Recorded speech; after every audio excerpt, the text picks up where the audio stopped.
क्या आप जानते हैं कि बिजली सिर्फ आसमान में चमकने वाली एक रोशनी नहीं है, ये असल में अल्लाह की एक निशानी है। नाइट्रोजन हर तरह की जिंदगी के लिए बहुत जरूरी होती है।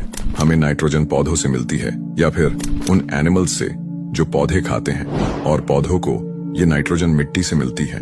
लेकिन जब हम एक ही जमीन पर बार बार खेती करते हैं तो सॉइल से नाइट्रोजन धीरे धीरे खत्म हो जाती है। फिर पौधे अच्छे से ग्रो नहीं कर पाते, उनके पत्ते पीले पड़ जाते हैं और वो डिजीजेस और इंसेक्ट्स से जल्दी खराब हो जाते हैं। इसका सीधा असर फार्मर्स की फसल पर पड़ता है।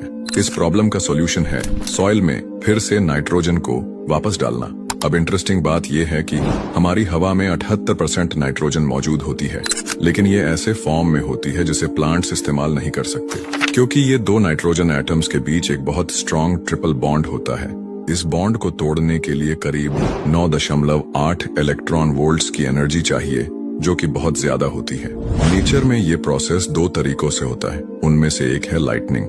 जब आसमान में बिजली गिरती है तो उसमें इतनी पावरफुल एनर्जी होती है कि वो नाइट्रोजन मॉलिक्यूल्स को तोड़ देती है।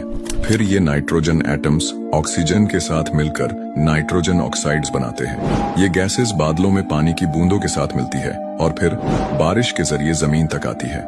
इस तरह अल्लाह की एक कुदरती प्रोसेस से जमीन को दोबारा जिंदा कर दिया जाता है। कुरान कहता है, और उसकी निशानियों में से है कि वो तुम्हें बिजली दिखाता है, कभी डर के लिए, कभी उम्मीद के लिए, और वो आसमान से पानी बरसाता है जिससे मुर्दा जमीन को जिंदा कर देता है। इसमें समझने वालों के लिए बड़ी निशानियां हैं। सूरह अर-रूम आयत 24।